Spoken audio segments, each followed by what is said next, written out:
What's up guys? Marvin here. Sa episode na to, hayaan nyo ko ipasulyap sa inyo man nangyari sa nakalipas na linggo. This past few weeks nga ay sobrang busy dahil kami ay naglipat na sa bagong house. Di talaga ako makapag-edit and upload dahil sa dami ng gawain. Ngunit subalit tatapwat, I need to make time for this moment dahil sobrang memorable sa akin ang achievement na ito. Dahil kahit ako nga guys ay hindi makapaniwala sa sarili ko. Isipin nyo naman mga tolls, mukha lang akong timawang walang pangarap 10 years ago na walang ibang alam gawin kung hindi mamerwisyo at nagpaiyak ng aking mga kapatid. At ito na nga ngayon, nag-aakot na kami ng gamit. Nakakalungkot pala yung ganito guys, no?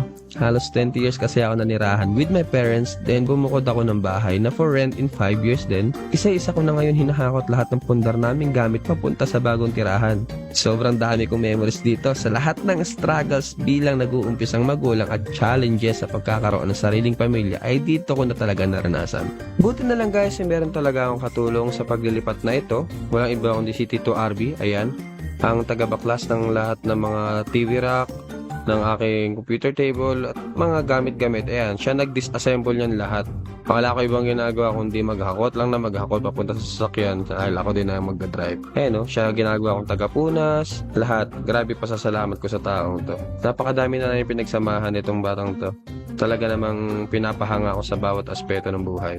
Ngayon, unti-unti ko na lang talagang binabalik tanaw ang mga napagdaanan namin, hindi dahil para itigil, kung hindi para mas lalo pa namin pagbutihan o galingan sa aming mga future achievements. Come to think na nag-umpisa lang kami sa 2 unan, 1 higaan, 2 plato, 2 baso, at galon ng tubig kasama ang 1 pirasong rice cooker na ngayon ay kumpleto na, di ba? Mula sa pagkuha ng kontraktor, hanggang sa pagbili ng materyales, lahat ng restless days na dumaan ngayon ay masarap talaga sa pakiramdam. Ganito pala yung feeling na yun. Andyan yung inabutan pa tayo ng ulan, bilad sa araw, walang maayos na pahinga dahil syempre construction sa umaga, work life sa gabi, at sa wakas, di ba? Ito tinatawag nilang the day has come to reap what you sow. It's house blessing day. Sa part nga na to guys, kung mapapansin nyo, yung mga taong magbe-bless ng aming bahay ay sila din yung mga taong gumawa nito. Si Lolo Hale, si Kuya Victor, sila Tito Onyok, at ayan, ang kanilang mga asawa ay kanilang kasama para sa pagbabasbas sa aming bahay. Na pagmamahal ang kanilang tahanan. Sapagkat inalulog namin sa Ama namin, sumasalangit ka, sambahin ang ngalan mo, mapasabi ang tayo. Ngayon nga lang, di na ako masyado nakapag-imbita na marami pang kaibigan at ibang kamag-anak dahil limited lang ang space dito sa aming lugar.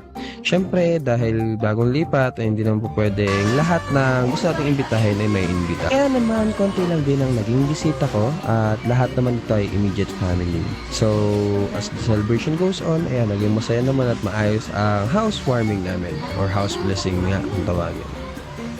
Of course, hindi mawawala ang masaya celebration kung hindi tayo mag-videoke, magkakantahan, at magkakaroon ng konting salo-salong inuman para na rin sa pag-welcome ng luck and prosperity sa loob ng bahay. Diba? Nandiyan na rin syempre yung bonding para sa buong pamilya. So, paano guys? Hanggang dito na lang muna. Thank you for watching and see you in my next episodes. Adios!